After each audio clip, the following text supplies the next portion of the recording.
Welcome back, guys, to another video pretty soon, actually, since the Cecilia video, and we are back with the Prins Van Oranje.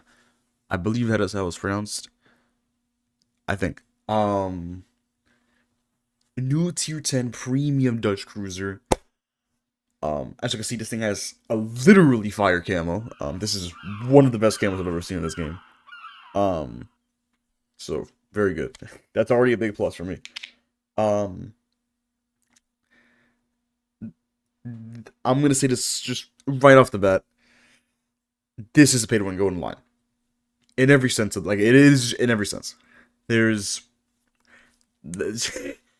I am very sorry for those who play Golden line. One, I am sorry because you're playing the Golden line. That is very sad shit to play. It's just the reality of it. Two, I'm very sad because those who have been asking for buffs and who want the Golden line to actually be good, the pay to win version exists. So yeah, unlike Cecilia, which was kind of a side grade, this is a complete upgrade in every way. So, kind of an Eskimo situation. But probably a more extreme, because Eskimo was these a premium, like, well, not the Eskimo, the cost stack was a premium, but this is a the tech tree was the base version of the ship, so, yeah, unfortunate. But I'm wondering, what makes Prins Van Oranje so interesting? Well, let's compare it to the Golden Lion, colloquially known as the Glue, because it's a lot of copium to play the ship. Well, the first thing you notice is that every skill besides DFA is better. You lose one charge of sonar, but you get sonar 2 in return, which is just amazing. You get precise aim 2 now, which is also pretty amazing buff to get. The one thing you won't get is you will not get access to the Golden Line Airstrike, which is 20% reload and 1 more airstrike. So this is a pretty good mod for Golden Line. Makes the airstrikes more usable. But as you'll see, that won't really matter. Health and armor, it's basically the same. I mean, you lose like 1k less HP. I mean, that's pretty much, it's negligible. Maneuverability, basically the same. It's very negligible. Guns, see, this is where it gets interesting. So the Golden Lion has 283s. This thing has 12 234s. Oranje has better guns all day, every day. Do not let the higher damage of Golden Lion and better fire chance deceive you. The DPM is worse. You have a worse reload, you have less guns, the DPM is worse on the AP and on the HE. I mean, the fact that Prins Van Oranje is doing like 20 less damage only with like 50mm smaller caliber guns says a lot about how weak these Golden Lion guns are in comparison. Prince Van Oranje loses like 1% of fire chance. You basically set fires like a Goliath in Oranje. That's pretty insane for a Dutch cruiser to be doing. And you have very accurate guns. Very, very accurate guns. And there's 12 of them, so they have very good groupings. So you can finally do something the Golden Lion can never do in its existence. You can actually kind of defend yourself from the shores. Now, if they're on the other side of your ship, you still don't have torps or secondaries, so you can still get killed.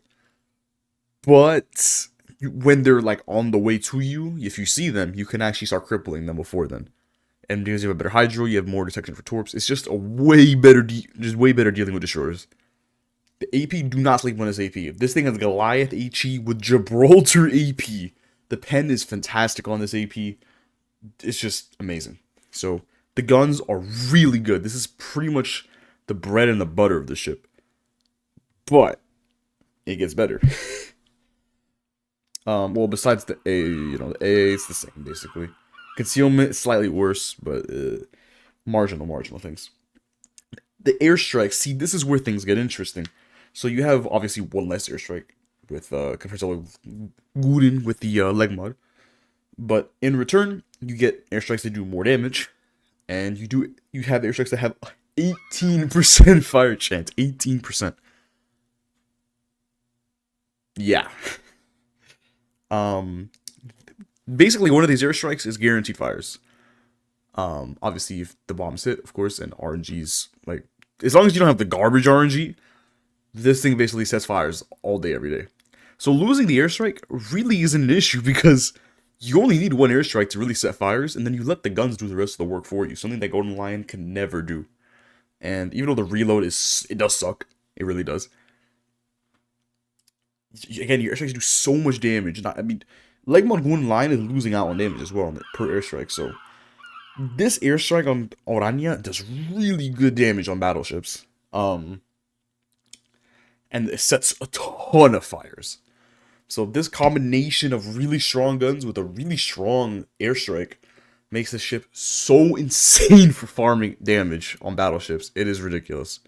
And you can obviously slap the cruisers up. It's a really good farming cruiser. Really good farming cruiser. Support-wise, I mean, you can kind of slap a destroyer. So you'd have some utility in that sense. And you do obviously have good AA. Oh, good. Good AA with a Hydro. But you're not going to be like, tanking for the team. This isn't like a Goliath where you can take a lot of damage. This is more of a ship you play for yourself. Let me get on to... Oh, first of all, also, the range is way better than Golden Leuuw because you have the access to... Well, you just have better range base, and you also have access to this. Lead bonus, 4% range, which you do want to take. It's as good as Advanced Engine is, and I would definitely like to take it because it's a really strong lead bonus. 4% more range on a cruiser is way better. Especially a heavy cruiser. So yeah, over 13 kilometers range. The build, I am not running Airstrike mod. As tempting as it is to run Airstrike modification 1, I am not running it. I think building into your guns is way more useful because you're not going to be an airstrike ship anyways because you're going to be using them like periodically throughout the game. You're not really using them as your main source of damage, although they can be a very good source of damage, especially with the fires they add. I think buffing your guns, it's just really the play. The dispersion can get really crazy with the precise aim on, and I think this is just the most optimal build.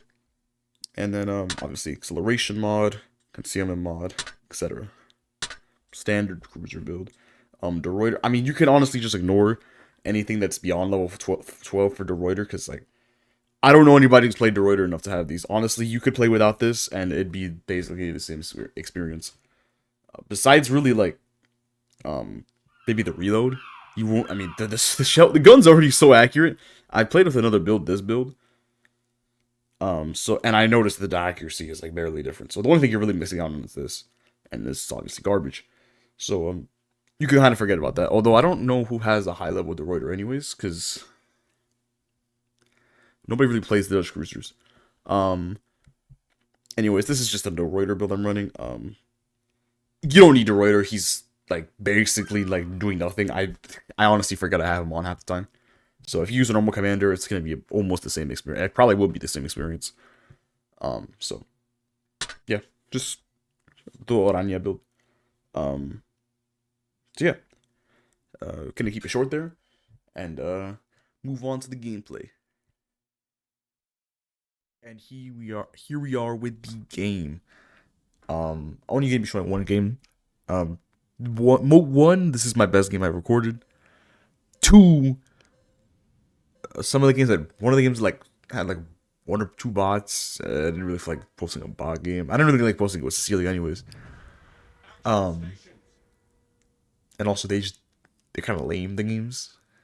So this is I think the most interesting, and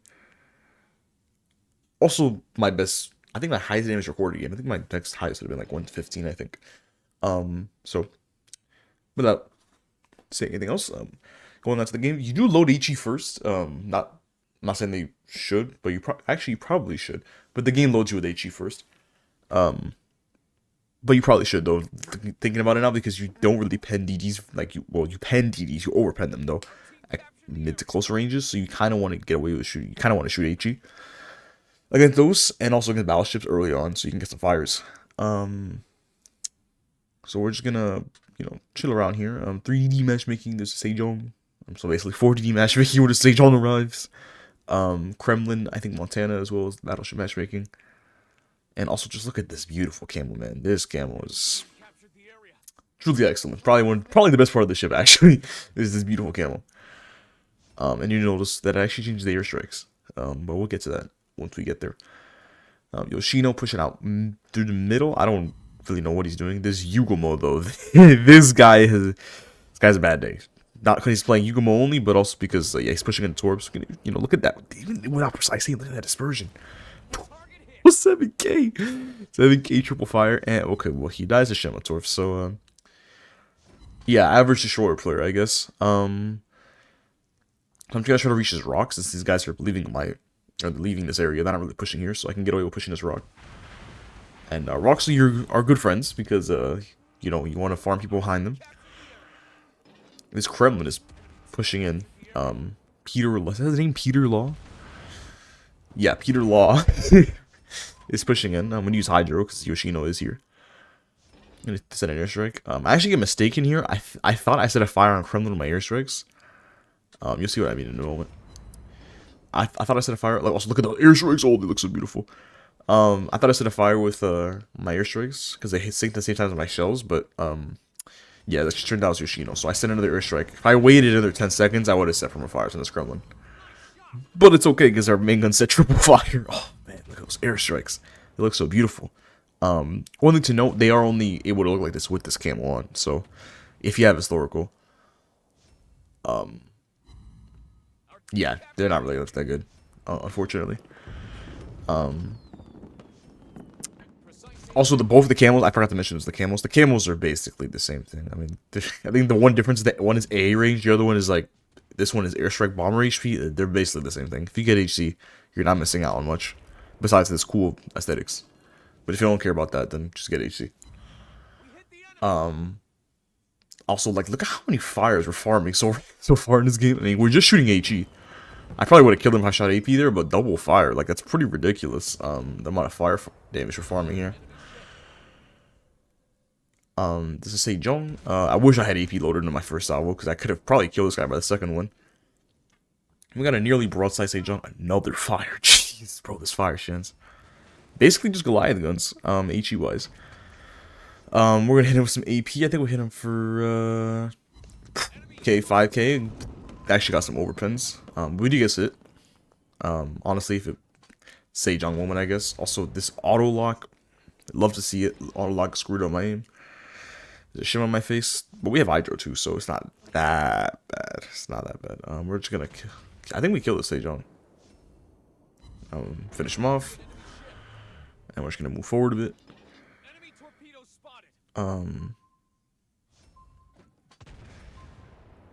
Not the best showcase of dispersion, but maybe we break a torque tube, so we'll take it. And yeah, this HE is just nice because it really allows you to push these DDs out. Also, that was first of all, what's my aim? Second of all, what is that dispersion? Moving on from whatever that was. We're gonna try to farm this Montana. 85k with 2 minutes 30 seconds left. This is even the fastest I farmed damage before. I farmed like 100k with 3 minutes left. It's ridiculous. So we're gonna send our airstrikes out, get some permafires on the guy. This guy is lagging. Well, first of all, he's lagging and I'm missing, so that's not a good combination for hitting things. Also triple fire on that Montana. Jeez. Yeah, 15 fires already. I mean, that's pretty ridiculous if you ask me. And there are Shima Torps on my face. I Hydro because I think there's Holland Torps, and yeah, there is indeed Holland Torps. We don't die here, but we definitely lose a lot of HP. There's a Shima still lurking around. It's the same Shima, actually. 114k so far. It's just really just... Oranje is a great ship. It's a really, really fun... It's okay. It's a fun ship. It's a really strong ship. It probably shouldn't have as good of airstrikes. If there's one thing I would nerf on the ship, it'd probably be the airstrikes. The airstrike fire chance specifically, it's a bit ridiculous. The airstrike fire chance, I think it should just be golden line. The airstrike fire chance. Also, can we just take a moment to appreciate the dispersion? Oh my goodness, it's so beautiful, the dispersion on these main guns. It is so beautiful. I'm just gonna ignore what happens to this Shima Watt, like getting also like, again dispersion 9 shells, so beautiful. He just dodges everything. Not gonna question it. That's just an airstrike moment if I've ever seen one. Bro is simply just the better player. That was a bit of a miss on my part. I'm gonna dodge those torps though. He gets spotted again, but the thing is that we have 8 guns on the front because they're quad turrets, so we just need a few show hits and he is dead. That is the Prins Van Oranje. Bit of a shorter video today, only showing this one game, but 4 kills, 130k, we'll take it. So yeah, that'll be for me today, and I'll see you guys next time.